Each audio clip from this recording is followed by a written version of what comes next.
J'ai appris l'allemand en deuxième langue, donc en quatrième. Et j'avais appris l'anglais en première langue. Et c'était intéressant d'apprendre deux langues germaniques qui se ressemblent considérablement. Et de voir dans quel cas l'anglais et l'allemand correspondent, c'est-à-dire c'est à peu près les mêmes racines, et dans quel cas ils ne correspondent pas. Et on voit effectivement que dans certains cas, c'est le français qui a remplacé le mot d'origine germanique en anglais. Ça peut aussi être l'inverse, il peut y avoir aussi des mots allemands qui sont remplacés par le français. Dans une moindre mesure, mais tout de même, ça existe nécessairement, et évidemment. Donc, on ne peut pas apprécier la spécificité de l'anglais si on ne connaît pas l'allemand et le français. Il y a là un trio essentiel, qui sont des conditions nécessaires pour pouvoir faire un travail sérieux, c'est cette connaissance des trois langues. Et je passerai sur un autre plan.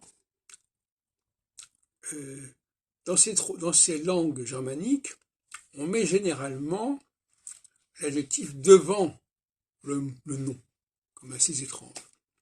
En revanche, en hébreu, c'est l'inverse. On met toujours l'adjectif après le nom. Shana Tova, Mazal Tov, etc. Donc là, il y a deux logiques différentes, dont j'ai déjà parlé. Une logique qui met la dérivation, c'est-à-dire l'addition, avant l'élément matriciel, dans les langues germaniques, et une logique qui met l'élément dérivé, les dérivations, après le matriciel. Dans le cas du français, on est dans une situation un peu intermédiaire.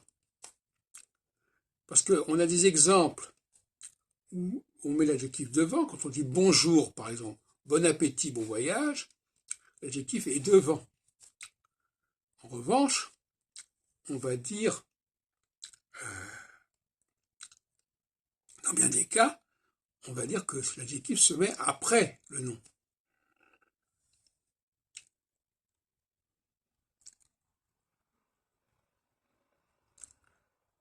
Et on nous dit souvent comme ça que, oui, en français, on ne met pas l'adjectif de la même manière qu'en anglais ou en allemand.